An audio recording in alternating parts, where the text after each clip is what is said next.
प्रकृति गुस्सा है। 150-200 प्रति घंटे की स्पीड से चल रही हवाएं सब कुछ उड़ा रही हैं। इन तूफानों से घर बार बिखर रहे हैं, पेड़ डंडे की तरह उड़ रहे हैं, बड़े बड़े पुल तहस नहस हो रहे हैं, ऊंची ऊंची लहरों से दिल सहम रहा है।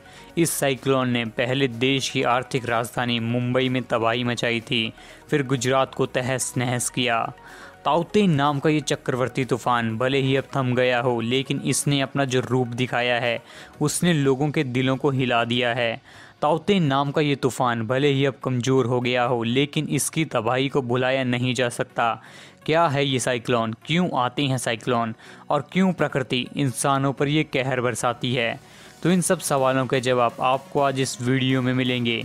ये साइक्लोन, जिसे हम चक्रवात भी कहते हैं, ये क्यों समुद्रों के किनारों पर आतंक मचाते हैं और घरों को तहस नहस कर देते हैं। साइक्लोन यानी चक्रवात समुद्र में बनने वाला लो प्रेशर का वो एरिया होता है जहां हवा की स्पीड बहुत तेज होती है और आगे बढ़ती रहती है।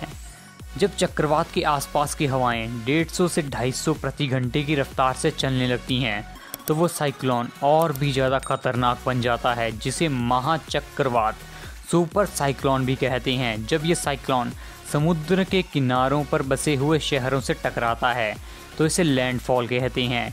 ये सरेआम कुदरत का कहर होता है और इस समय वैसे भी भारत बहुत मुश्किलों से जूझ रहा है। कोरोना तो था ही, साथ में साइक्लोन भी नींदें उड़ा रहा है और इस साइक्लोन का नाम है ताउते।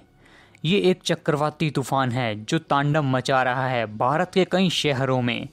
लोगों की जानें जा रही हैं। इस साइक्लोन ने केरल, कर्नाटका, महाराष्ट्र, गोवा, गुजरात और दीव के कुछ इलाकों में काफ़ी नुकसान किया है। इस साइक्लोन की वजह से सिर्फ गुजरात में ही 40 से ज़्यादा लोगों की मौत हुई है। 16,000 से ज़्यादा घर उजड़ गए, 40,000 से ज़्यादा पेड़, 70,000 से ज़्यादा बिजली के खंभे उखड़ गए। मुंबई में भी इस तूफ़ान की वजह से काफ़ी हड़बड़ाहट रही। मुंबई का एयरपोर्ट भी पूरी तरह बंद रहा। मुंबई वर्ले सिली को 2 दिनों के लिए बंद कर दिया गया और यहाँ नेवी वालों तक को रेस्क्यू ऑपरेशन चलाना पड़ा। भारतीय नौसेना ने मुंबई के पास अरब सागर में फंसे 600 से ज़्यादा लोगों को बचाया भी। कई लोग तो अब भी लापता हैं। चक्रवात का असर मोनो रेल पर भी हुआ। मुंबई की जान माने जाने वाली मुंबई की लोकल ट्रेन्स भी इस साइक्लोन से नहीं बची। रेल की पटरियों पर पेड़ गिरने से रेलगाड़ियों पर ब्रेक लग गई और तो और मुंबई में कोविड वैक्सीनेशन भी रोकनी पड़ी। समुद्र के किनारे बने अस्पतालों से करीब 600 लोगों को दूसरी जगह भेजा गया। 14 मई को अरब सागर से आया ये तूफान बहुत ज़्यादा भयानक था। ताउते ने उत्तर भारत के उत्तर प्रदेश, हरियाणा, राजस्थान और दिल्ली का मौसम भी बदल दिया।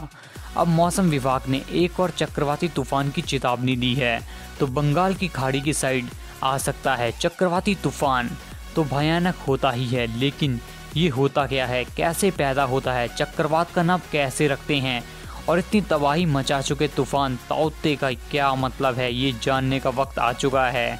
समुद्र में इक्वेटर माने उत्तरी गोलार्ध की साइड जब सूरज चढ़ता है तो उसका पानी गर्म होता है। जब समुद्र का पानी 27 डिग्री से ज़्यादा गर्म हो जाता है तब बहुत भाप उठती है। ये भाप और गर्म होती हवा आसमान में उठती हैं और ऊपर उठती गर्म हवा की जगह लेने आसपास की हवा आ जाती है।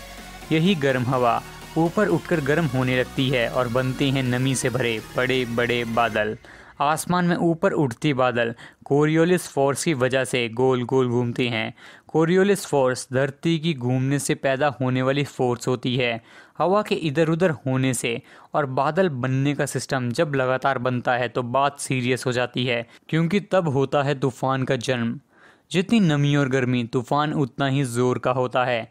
इक्वेटर के ऊपर यानी उत्तरी गोलार्ध में तूफान बाईं तरफ घूमते हैं और दक्षिणी गोलार्ध में तूफान दाईं तरफ घूमते हैं। अब जानते हैं इन तूफानों का नामकरण कैसे होता है। तूफानों का सबसे पहला नाम 20वीं शताब्दी में दिया था। ये नाम ऑस्ट्रेलिया के मौसम वैज्ञानिक ने देना शुरू किया था। वो वैज्ञानिक तूफानों को राजनेताओं के ऊपर नाम देता था जिन्हें वो पसंद नहीं करता था, और समय के साथ कैरिबियन आइसलैंड के लोग कैथोलिक संतों के नाम पर चक्रवातों के तूफानों के नाम रखने लगे। इसके बाद अमेरिका दुनिया का सरपंच बन गया। तूफानों का नाम रखने की जिम्मेदारी अमेरिका ने ली। अमेरिका हर साल 21 नामों की लिस्ट निकालता है जिसे अंग्रेजी वर्णमाला के हर एक अक्षर पर रखा जाता है, लेकिन Q, U, X, Y, Z से ये चक्रवातों के नाम नहीं रखे जाते। अगर साल में 21 से ज़्यादा तूफान आते हैं तो इनका नाम ग्रीक अल्फ़ाबेट यानी अल्फ़ा, बीटा, गामा रख दिया जाता है। इनके लिए भी ऑड इवन फॉर्मूला है। इवन ईयर जैसे 2002, 2004, 2012, 2020 में चक्रवात को आदमी का नाम देते हैं। साल जैसे 2003, 2009, 2011 में चक्रवात को औरत का नाम देते हैं। और एक नाम 6 साल में दोबारा इस्तेमाल नहीं किया जाता। ज़्यादा तबाही मचाने वाले तूफ़ानों के नाम रिटायर कर दिए जाते हैं जैसे कटरीना। अब जानते हैं कि साइक्लोन के नाम रखने का भारत में क्या सिस्टम है। भारत का सिस्टम थोड़ा अलग है। भारत सारे नाम खुद तय नहीं करता। भारत में तूफ़ानों का नाम 2004 से देना शुरू किया गया था। उस वक्त Bharat, Bangladesh, Maldives, Myanmar, Oman, Pakistan, Sri Lanka, Thailand ने मिलकर नाम रखने का फॉर्मूला बनाया। इसके मुताबिक सभी देशों ने नामों की लिस्ट वर्ल्ड मीटेरोलॉजिकल ऑर्गेनाइजेशन को दी। भारत की लिस्ट में अग्नि, आकाश, बिजली, मेघ और सागर जैसे नाम हैं। पाकिस्तान की लिस्ट में नीलोफर, तितली, बुलबुल जैसे नाम हैं। चक्रवात आने पर 8 देशों के भेजे गए नामों में से बारी बारी नाम चुना जाता है। भारत में 10 साल तक एक नाम दोबारा इस्तेमाल नहीं किया जाता। ज़्यादा तबाही वाले चक्रवातों के नाम रिटायर हो जाते हैं। इस बार नाम देने की बारी म्यांमार की थी और उसने नाम दिया ताउते। ताउते को बहुत ही गंभीर तूफानों की कैटेगरी में रखा गया है। एक रिपोर्ट के मुताबिक अरब सागर में कई साइक्लोन्स डेवलप हो रहे हैं। ताउते अरब सागर में विकसित हुआ चौथा चक्रवात है, वो भी अप्रैल से मई यानी प्री मानसून के समय में। 2018 के बाद इन साइक्लोन्स को पावरफुल साइक्लोन की कैटेगरी में रखा गया है। ताउते का मतलब जानना है तो जानो। ताउते का मतलब है ये बर्बी भाषा में एक हिंसक छिपकली की कैटेगरी है। ताउते यानी शोर मचाने वाली छिपकली। दोस्तों, भारत में ये साइक्लोन चक्रवात तो कहर मचा ही रहे हैं, लेकिन दूसरी तरफ कोरोना भी कहर बरसा रहा है। ब्लैक फंगस नाम का वायरस भी आ चुका है जो इंडिया में कहर बरसाने की तैयारी में है। लेकिन दोस्तों, इन सभी मुश्किलों से हमें मिलकर लड़ना होगा। हम सब एक होकर लड़ेंगे। दोस्तों, अगर आपको ये वीडियो पसंद आई हो तो इस वीडियो को लाइक कीजिएगा और ऐसे ही वीडियोस देखने के लिए हमारे यूट्यूब चैनल को सब्सक्राइब कीजिएगा।